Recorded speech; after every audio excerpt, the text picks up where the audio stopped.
What is a grad assistant and what do they do anyway? We'll answer that question. And we'll scout Michigan's first conference. Welcome to Michigan Replay. The Wolverines 35, the Spartans of Michigan State 10. Big win for Michigan.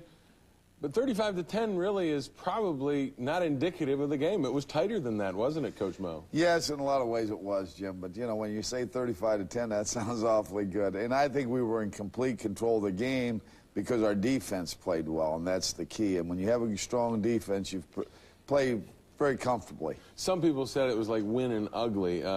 Would you agree with that? I mean, when you beat Michigan State anytime, it's a big win. I know from a Michigan perspective, nothing's ugly when you win at Michigan State. Right, and we did what we had to do defensively. We allowed them to 10 points, and when you hold them to 10 points, that's the Michigan State, how you want to play defensively. You score 35, no matter how you do it, Jim. I've been there 17-10. It's a lot better than last year, and we're up here discussing a two-point play. Believe me, I'm very, very happy.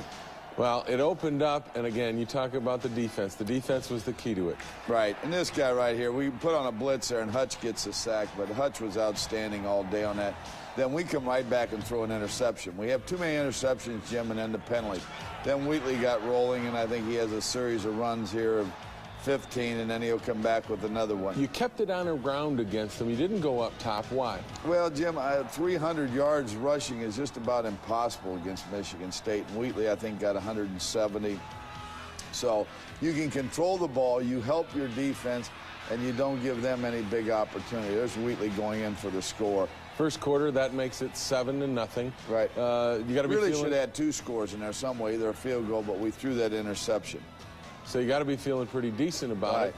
They come back and give you the ball right back. Walker gets a big interception, and now we're going to come back and we use Wheatley again. But Jim, we end up getting a big penalty right after this, which puts us out of scoring position. And again, you can't hurt yourself. And you go back in again, coming into the second quarter, 3rd and 13. You didn't throw the ball real well, but you did hit a couple when you needed to. Right, big passes. Elvis hit some big passes here. Tony McGee down the middle later, Feldman, Malvo. Then we come back on 3rd and goal, and Jesse sweeps the right end there. That was scary, too, because we got 1st and goal on the 1 and jumped off sides, and I think there was some extracurricular talking there. Anyway, you get the 14-0 lead, and then your special teams and Derek Alexander really get the crowd going. Right, and we're capable of this. And Derek's got good speed, as you're going to see here. And once he gets loose, he's going to go all the way. And very exciting for him. And I know he shows a lot of enthusiasm here, but he didn't have the kind of game he wanted 2 years ago, and he was looking forward to this one. 21-0. At this point, and you're moving along, and again, the ground game is going great for you, and that was a bit of a surprise. Yeah, I think we blocked better, Jim, and then our backs got the leveling off, and we run Jesse in there, and here we had Derek on a flat pass, puts on a good move there, showing good running ability for a big game. Those kind of passes really help. Then we give it to Wheatley again, and he gets out here for about 8 to 10 yards. He was running strong again today, and the depth at tailback's very important. Ricky Powers didn't even play. Very important. And I didn't play Ricky because of an ankle injury he had. And then Bernie Leggett goes over from the 1, making it 28-0. And you're in the driver's seat now. Your defense is playing well, but here's 2 crucial mistakes.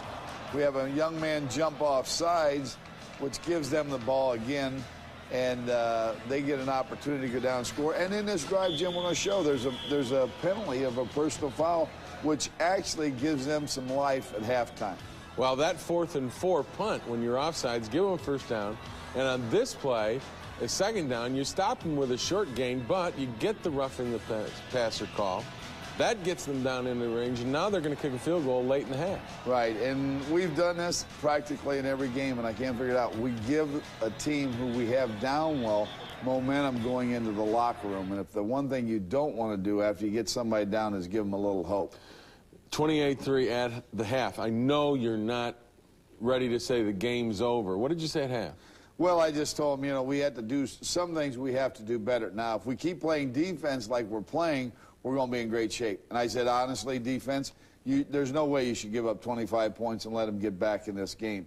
And they didn't. They played well. All right. The second half, of course, is a great defensive performance by Michigan, but Michigan State played well, too. But one of the Michigan kids we'll hear from before we come back is a guy who changed positions and had a great day against the Spartans. Well, it's really not too different from what I've been doing. For the nickel package, that's where I line up anyway. It was just on our base defense is where I had to move out. The big thing is switching coaches. It's just the whole, it's just a mental shift, trying to prepare with a different coach. We definitely got off the ball well, and we got in his face, and we feel responsible for a lot of the coverages, you know, because we get in his face. He didn't have a lot of time to throw, and it helps our secondary.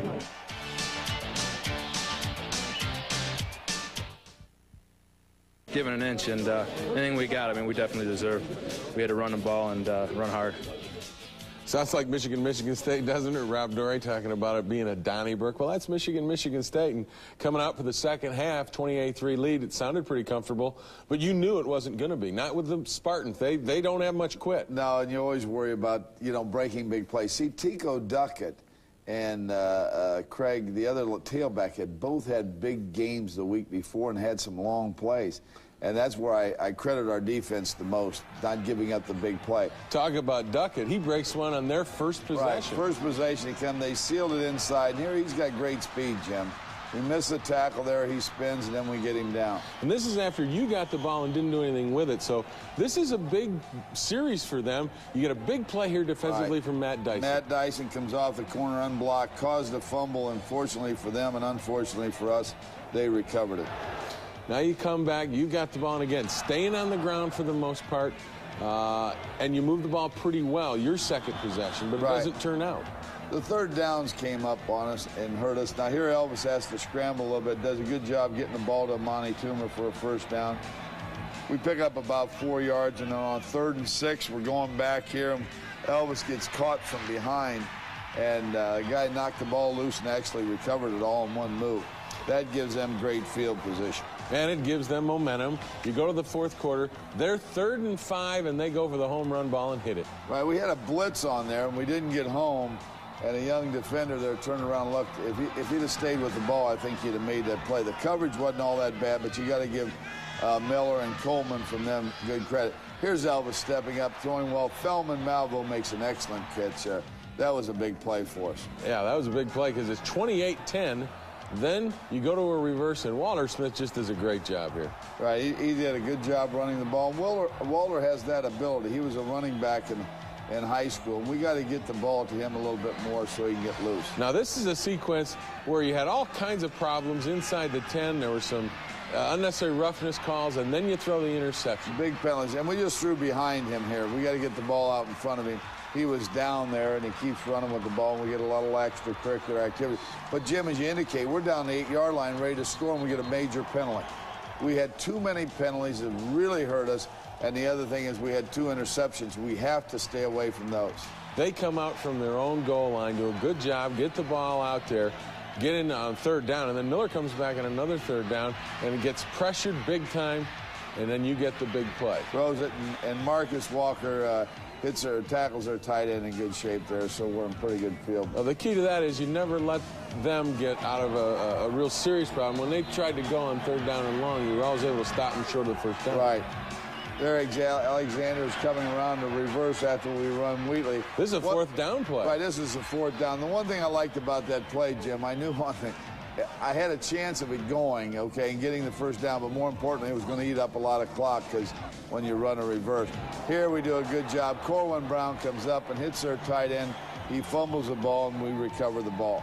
And that's a big recovery because it's still 28-10. The ball game's still tight, and you have a chance to put it away, and then Tyrone Wheatley responds. Right. This is one of Wheatley's best runs because he made an excellent cut in there.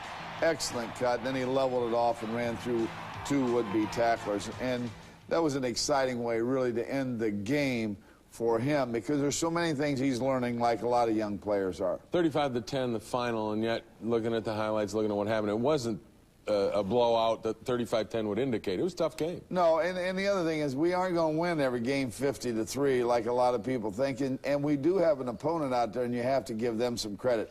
Now, there are definitely things we're going to get straightened out, throwing interceptions, and the other thing, we got to cut down on our penalties. And I can't believe what's happening in that respect.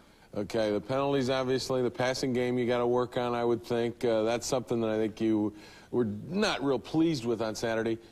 One of the things I heard walking out of the stadium is, what about the play calling? You stayed on the ground. You went to a conservative approach. Was that by design? Well, it's like I'd never jerk a guy, or I don't think any of us were, that's got a no-hitter going in a game. If your defense is hot, you got to help them. And the key way to help them, if you can, run the ball, eat up the clock, okay, which we kept the ball for 20 minutes of the 30 the second half, and let them play good when they're out there and keep them fresh. I think that's only smart. Why try to do something that's going to give them an interception, possibly run it back? So, no, I don't think we were. And Jim, to rush for 300 yards is pretty impressive. Also, Saturday's games seemed to be a bit more chippy than past Michigan State games. Were there more emotions running higher? Did the referees let it get out of control a little bit? Yeah, I got a chance to talk to a few of the players, but not in any depth, and that's something we'll definitely check into. I don't like that. I don't think that that's the way football should be played, and I'm sure we're going to get that corrected. And we got to understand, and the hard thing about a young man, if something's happening in there and somebody doing something to you, okay, you cannot retaliate, because if you do and they catch you, now we suffer the consequence. So if you're a true team player, you have to walk away from those things, which is hard to do. Hard to do. Although Michigan walked away with a 35-10 victory over Michigan State, and that was the important statistic. Don't go away. We've got more coming your way on Michigan Replay. And before we get to our segment on graduate assistants, I want you to talk to the quarterback of the Wolverines about that tough one against the Spartans. It was a tough, hard-fought game, and it came down to the trenches, and we just dominated up front. Our offensive line just dominated their defensive front, and they got kind of frustrated at the end, and there was a couple fights here and there, but they couldn't take it up front, and we just dominated there, and that's the way we won the game. Coach's Corner, the brand new USA Today